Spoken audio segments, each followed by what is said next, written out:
So hi guys, you are watching my channel Ehsan pets. अस्सलाम वालेकुम। मैं हूं एहसन ज़फ़र, कराची पाकिस्तान से। कॉकटेल मेरी पहली मोहब्बत। लेकिन आज हम बात कर रहे हैं love birds and Fischer family के बारे में। जैसा कि आप सब लोग जानते हैं कि परिंदों की दुनिया में सबसे ज़्यादा पैसे कमा कर देने वाली जो प्रजाति है वो है फिशर फैमिली। दुनिया की महंगी तरीन म्यूटेशंस इसमें पाई जाती हैं और डेली बेसिस पे कोई ना कोई नई म्यूटेशन सुनने में या देखने में आ जाती है। कबूतरों के बाद अगर सबसे ज़्यादा म्यूटेशन किसी परिंदे में पाई गई हैं तो वो यही फिशर फैमिली है, यानी कि एगापोर्निस। पाकिस्तान में बहुत सारे लोगों ने इसको छोटे पैमाने पर शुरू किया और आज उनके पास गाड़ी है, बंगला है, पैसा है, फ्लैट्स है। कराची में मैं खुद ऐसे लोगों को जानता हूँ जिनके पास ज़्यादा पैसे नहीं हुआ करते थे और उन्होंने 10 पेयर एल्बिनो पर्सनाटा से स्टार्ट किया, जिनको एल्बिनो रेडाई कहा जाता है।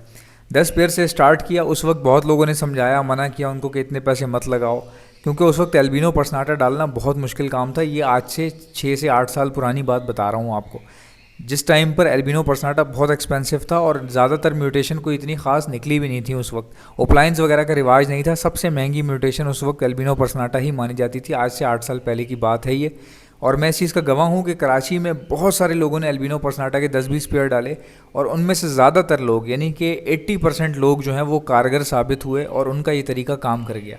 मेरे एक बहुत ही अच्छे जानने वाले हैं जिन्होंने इससे तकरीबन 3 फ्लैट बना लिए और वो इससे ब्रीड करवाते रहे। आज माशाल्लाह से बहुत बड़े लेवल पे ब्रीड करवा रहे हैं। तकरीबन उनके 3 फ्लैट किराए पे चढ़े हुए हैं और एक घर उन्होंने भी रिसेंटली बनाया है बहुत बड़ा हाईवे पर, और अब वो वहाँ पर रह रहे हैं और अपना जो परिंदों का कारोबार है वो भी चला रहे हैं। और अब मैं आपको वो तरीका बताऊंगा कि जिसमें रातों रात लव बर्ड्स के अंदर आप लाखों करोड़ों रुपए कमा सकते हैं। अब आप ये सोच रहे होंगे कि ऐसा बंदा जो कि हमें तरीका बता रहा है तो खुद क्यों नहीं कर लेता। तो दोस्तों, यहाँ बात आती है जगह की। बात सारा गेम सारी जगह की है और पैसे की है। अगर आपके पास पैसा है और जगह है तो ही आप खेल सकते हैं। ये खेल उन लोगों के लिए बिल्कुल भी नहीं है जिनके पास जगह भी नहीं है, पैसे भी नहीं है।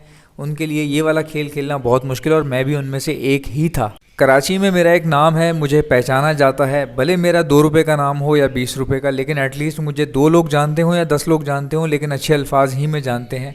मुझे बहुत सारे लोग रिस्पेक्ट करते हैं और उस रिस्पेक्ट की सिर्फ एक ही वजह है कि मेरे पास बहुत नॉलेज है।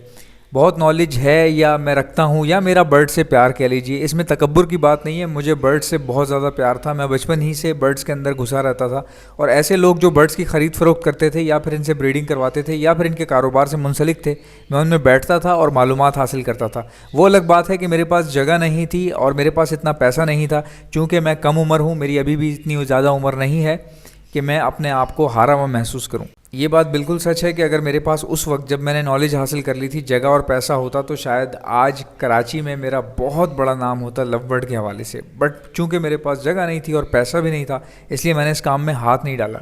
लेकिन ऐसे लोग जो मुझसे फिंचेस ख़रीदा करते थे और मेरे से सीखा करते थे कि कैसे बजीज़ में ब्रीडिंग करवाई जाती है या फिर फिंचों में ब्रीडिंग करवाई जाती है, बजीज़ की म्यूटेशन के बारे में जो लोग मेरे पास ख़रीदने आया करते थे, क्रिस्टेड वगैरह, उस टाइम पे मुझे अच्छे से याद है कि बजीज़ में क्रिस्टेड बहुत एक्सपेंसिव हुआ करते थे। फेलो क्रिस्टेड बहुत महंगा पेयर था, तकरीबन 30,000 रुपये का पेयर था।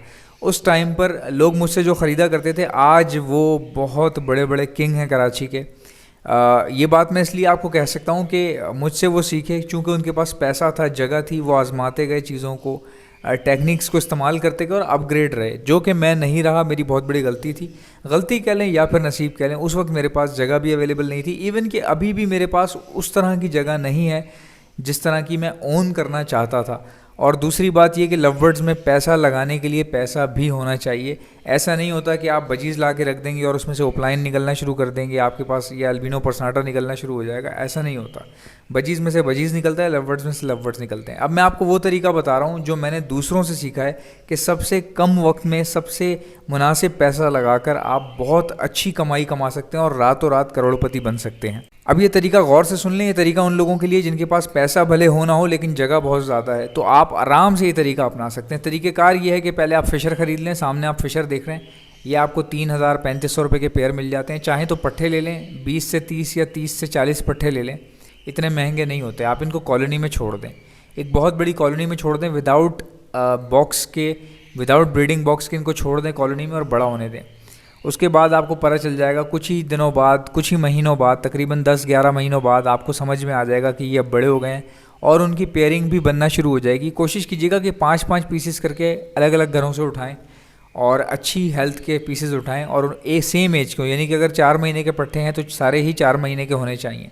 उसके बाद क्या होगा कि कॉलोनी में 10 महीने बाद 9 महीने बाद आपको नज़र आएगा कि आपके फ़िशर तैयार हो गए हैं और पेयरिंग बना बना के कुछ अलग बैठना शुरू कर देंगे, जिनको देखकर साफ जाहिर होगा कि ये पेयर बन चुके हैं, इसलिए अलग अलग बैठ रहे हैं और अब शायद ये ब्रीडिंग मोड पर आ चुके हैं। उस टाइम पर आप बॉक्सेस उनको प्रोवाइड कर दें और आप देखिएगा कि कॉलोनी ही में आपके पास ब्रीड आएगी, क्योंकि दुनिया में सबको मालूम है ये बात कि जावा, लव बर्ड्स और रिंगनेक इस तरह के बर्ड्स की कॉलोनी बहुत अच्छी चलती है, ख़ास करके जावा और लव बर्ड्स की। जावा और लव बर्ड्स की कॉलोनी में कोई झगड़ा नहीं होता, बहुत तेज़ी से रिजल्ट्स आते हैं। अगर मेल्स फीमेल बराबर हैं तो कोई मसला नहीं होता, 4-5 पीस ऊपर नीचे हो जाएं तो उससे भी कोई फ़र्क नहीं पड़ता, लेकिन आपके पास कॉलोनी बहुत अच्छी चल जाती है। फ़िशर एक सस्ती चीज़ है, इसको कॉलोनी में छोड़ने में कोई इतना बड़ा मसला होगा भी नहीं, आपको ना परेशानी होगी। और मज़े की बात मैं आपको बताऊं कि फ़िशर पेयर बाय पेयर तो बहुत अच्छी ब्रीड करता ही है, लेकिन कॉलोनी में उससे भी ज़्यादा अच्छी ब्रीड करता है, बशर्ते ये कि आपकी कॉलोनी जो है वो बड़ी होनी चाहिए। और जब आप पट्ठे ख़रीदें तो सारों की एज एक जैसी होनी चाहिए, ताकि वो एक जैसे टाइम पे तैयार हो जाएं और उसी टाइम पर फिर वो पेयरिंग लगाना शुरू कर दें। अब आप सोच रहे होंगे कि फ़िशर ख़रीदने के बाद कोई अमीर कैसे बन सकता है, जो चीज़ 3,000-3,500 रुपये की मिल रही है उसको वो बेचेगा भी उसी हिसाब से, फिर इतना टाइम लगा के क्या फ़ायदा होगा। देखें, आप फ़िशर को 3 बार ब्रीड करने दें अपनी कॉलोनी में, उसकी ब्रीड को ऑब्जर्व करें और उसके तमाम बच्चे उठा के जो भी निकलें उसके पट्ठे उठा के बेच दें। किसी ऐसे बंदे को बेच दें जो आपकी तरह, जब आप ख़रीद रहे थे इसी तरह इस वक्त भी कोई ना कोई ख़रीद रहा होगा, तो आप सारे पट्ठे उसको बेच दें और तकरीबन अपने 3 क्लच जो है वो फौरी तौर पर हाथों हाथ सेल कर दें। जितने पैसे हैं वो रख लें और आप पैसे जमा करें। कोशिश करें कि 5 से 10 पेयर आप एल्बिनो पर्सनाटा के ख़रीदें। अब एल्बिनो पर्सनाटा में आपने क्या करना है कि एल्बिनो पर्सनाटा में आपने एल्बिनो पर्सनाटा रेड आई जो है उसके मेल्स ख़रीद लेने हैं 5, और फीमेल एल्बिनो पर्सनाटा ब्लैक आइज़ की 5 ख़रीद लेनी है। 5 मेल रेड आई के, 5 मेल ब्लैक आई के। इनकी पेयरिंग करके इनको सेपरेट रखना है, आपने सेपरेट पेयरिंग करवानी है इनकी, क्योंकि ये थोड़ा सा एक्सपेंसिव बर्ड होगा उन लोगों के लिए जिन लोगों के पास ज़्यादा पैसा नहीं होता। आप चाहें तो 10 पेयर भी कर सकते हैं इस तरह के, जिसमें एल्बिनो पर्सनाटा रेड आई के मेल लगे हुए हों और ब्लैक आइज़ की फ़ीमेल लगी हुई हों। इस तरह की पेयरिंग करवा के आप सेपरेट रख दें और कोशिश कीजिएगा वो आपस में सिबलिंग्स ना हों। उसके बाद उनकी पेयरिंग बनने दें। यहाँ दूसरे हाथ पे आपका फ़िशर जो है वो शुरू से ब्रीड कर रहा होगा, चूँकि आप 3 ब्रीड ले चुके होंगे तो आपको पता होगा कि ये मेरे फ़िशर कितने अच्छे चल रहे हैं। अब आपके पास एल्बिनो पर्सनाटा जो ब्रीड करेंगे उनका पहला क्लच उनको करने दीजिएगा जैसे वो चाहें। हो सकता है आपके पास पहला क्लच ज़ाया हो जाए, अक्सर पहले क्लच में अंडे ख़राब हो जाते हैं या बच्चे मर जाते हैं या पेरेंट्स फीड नहीं करवाते, तो आपने पहले शुरू के 3 क्लच जो है अपने एल्बिनो पर्सनाटा ब्लैक आइज़ और रेड आइज़ के देखने हैं कि वो शुरू के 3 क्लच में क्या कर रहे हैं। उसके बाद आपको तीसरे क्लच में आइडिया हो जाएगा कि ये बच्चे पाल के बड़े कर रहे हैं या नहीं कर रहे, क्योंकि आपको पता है कि एल्बिनो जो है वो एक सीज़न ज़ाया करने के बाद ही तैयार सही होता है और नेक्स्ट सीज़न में अच्छा परफॉर्मेंस देता है। तो इसमें टाइम ज़रूर लगेगा, लेकिन फिर आपके एल्बिनो पर्सनाटा बिल्कुल रेडी हो जाएंगे और बच्चे पाल के भी बड़े करना शुरू कर देंगे। जब आपको पता चल जाए कि ये बच्चे पाल के बड़े करना शुरू कर देते हैं, उस टाइम पे आपने क्या करना है कि नेक्स्ट सीज़न में जब आपके पास ब्रीड आए तो सारे के सारे बच्चे आप उठाएं और फ़िशर के साथ फॉस्टर कर दें। अब फ़िशर के साथ आप फॉस्टर कैसे करेंगे, आपके एल्बिनो पर्सनाटा ने जो एग्स ले किए हैं वो उठा के आप अपने फ़िशर के नीचे रख दें।